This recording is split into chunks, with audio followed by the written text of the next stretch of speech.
নমস্কার বন্ধুরা, লাইভের কুকিং চ্যানেলে আবার একটা রেসিপি নিয়ে চলে এলাম। প্রথমেই বলি বন্ধুরা, অনেকদিন ভিডিও ছাড়া হয়নি। মেনলি আমার শরীরটা খুব একটা ভালো ছিল না বলে ভিডিও আপলোড করা হয়নি। অনেকদিন পরে আবার এলাম তোমাদের সামনে। তো আজকে কাঁচা টমেটো, আলু আর কাঁচা লঙ্কা দিয়ে দেশি চারা পোনা, পুকুরে টাটকা দেখো চারা পোনা দিয়ে ঝোল করব।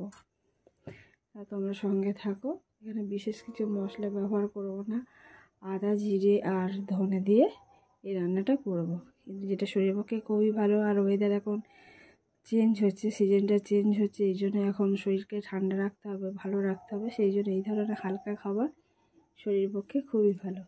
দেখো কড়াটা বসিয়ে দিয়েছি, আর মাছটাকে তো দেখতেই পেলে আগে নুন হলুদ মাখিয়ে রেখেছিলাম, এবার ভেজে দেব। দেখো কড়াটা গরম হয়ে গেছে, তেল দিয়ে দিচ্ছি মাছ ভাজার জন্য। যদি বড় বড় মাছ আছে, চারা মাছ কিন্তু গোটা গোটাই রেখেছি। মাছগুলোকে আমি ভালো করে ভেজে নেব।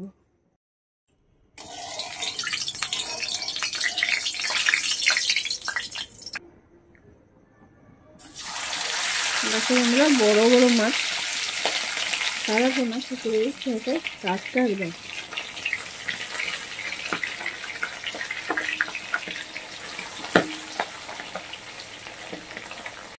আমরা মাছগুলোকে উল্টে দিচ্ছি।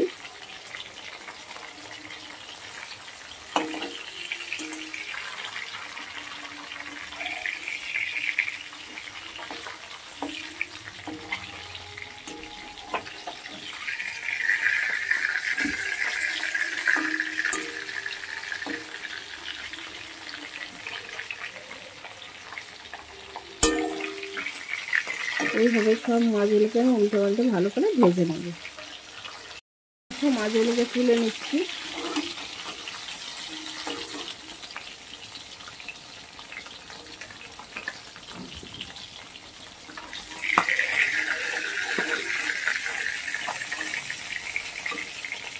এইভাবে সব মাছগুলোকে তুলে নিচ্ছি।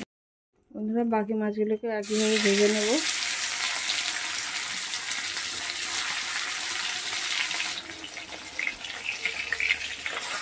বন্ধুরা, এখানে একটা তেলাপিয়া মাছ আছে, যেহেতু এটা পুকুরের মাছ।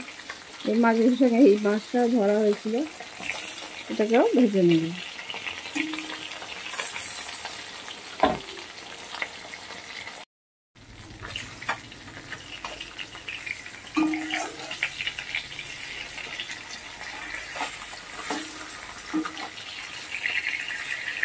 বাকি মাছগুলোকে আমি উল্টো পাল্টে ভেজে নিচ্ছি।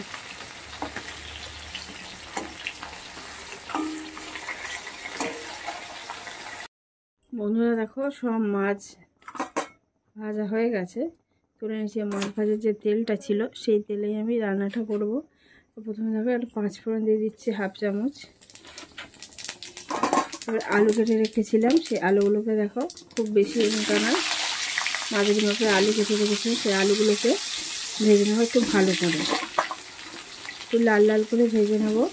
কারণ যেহেতু শুধু আলু দিয়েই তরকারিটা হবে, সেই জন্য।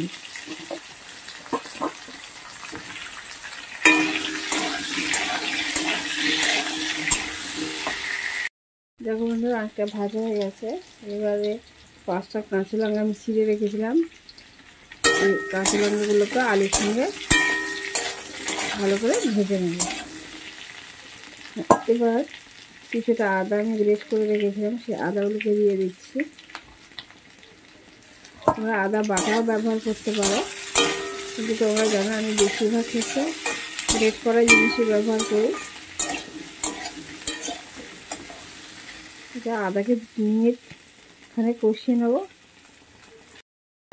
মিনিট খানে হয়ে গেছে। এবারে কাঁচা টমেটো আমি কুচিয়ে রেখেছিলাম, দেখো এরকমভাবে সেগুলোকে দিয়ে দিলাম। এই কাঁচা টমেটো আলু দিয়ে মাছের ঝোল তোমরা কোনোদিন খেয়েছি কিনা জানি না, কিন্তু খুবই ভালো লাগে। একবার ট্রাই করে দেখো বন্ধুরা, খুবই ভালো লাগে। সেই টাটকা মাছের যে ঝোলটা দারুণ লাগে, একটু টক টক লাগে, আর শরীরের পক্ষে সিজন চেঞ্জের সময় তো প্রচণ্ড ভালো লাগে। মুখে যাদের এমনি কোনো অসুস্থ মানে জ্বর হয়েছে বা সর্দি কাশি, তাদের মুখে কিছু ভালো লাগে না, এই রেসিপিটা তাদের জন্য খুবই ভালো। দেখো এবার আমি মিনিটখানেক কষিয়ে নেবো, তারপরে মশলা দেবো। মিনিটখানেক হয়ে গেছে, এবার আমি হলুদ দিয়ে দিচ্ছি। খুব বেশি হলুদ দেওয়ার দরকার, হাফ চামচেরও কম হলুদ দিলাম। সামান্য লঙ্কার গুঁড়ো, একদম সামান্য। ধনে গুঁড়ো দিয়ে দিচ্ছি 1 চামচ। জিরে গুঁড়োটা একটু পরে দেব। দেখো ভালো করে ভেজে নেব।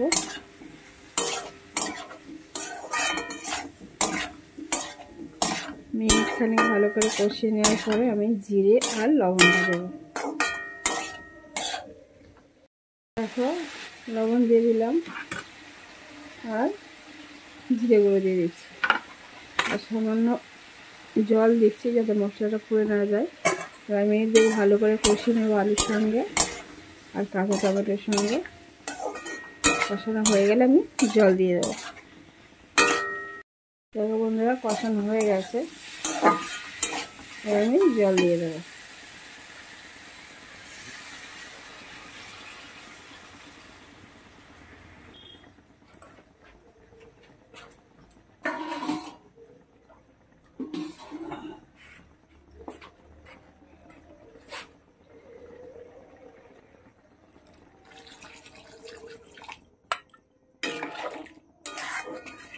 আর সামান্য জল দিতে হবে, যেহেতু একটু ঝোল হবে।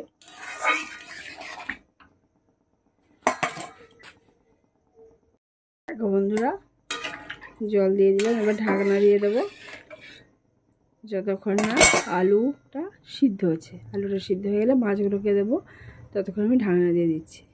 দেখো বন্ধুরা তরকারিটা ফুটতে শুরু করে দিয়েছে, আলু অনেকটা সিদ্ধ হয়ে গেছে। আরও কিছুক্ষণ সিদ্ধ হলে মাছগুলোকে দিয়ে দেবো। একবার চেক করলাম। দেখো বন্ধুরা আলুটা সিদ্ধ অনেক হয়ে গেছে, আর একটু বাকি সামান্য। এবার মাছগুলোকে দিয়ে দিচ্ছি। আর 5 মিনিটের মধ্যে ফুটিয়ে নিলে আমার এই রেসিপি কমপ্লিট হয়ে যাবে।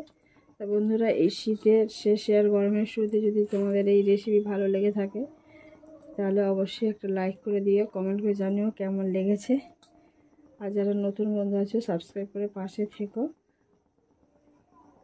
আর পুরনো বন্ধুদের অনেক অনেক ধন্যবাদ আমার পাশে থাকার জন্য।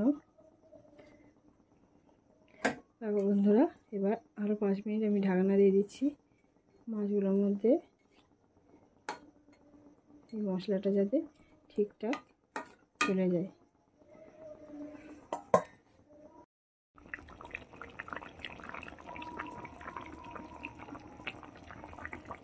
বন্ধুরা দেখো এবার আমার হয়ে এসেছে। আজকে আমার রেসিপি এই পর্যন্ত, আর অন্য রেসিপি নিয়ে চলে আসবো। ততক্ষণ ভালো থেকো, সুস্থ থেকো, অনেক ধন্যবাদ। আর তোমার কাছে একান্ত অনুরোধ বন্ধুরা, তোমরা পুরো ভিডিওটা দেখো, অফ করে দিচ্ছি।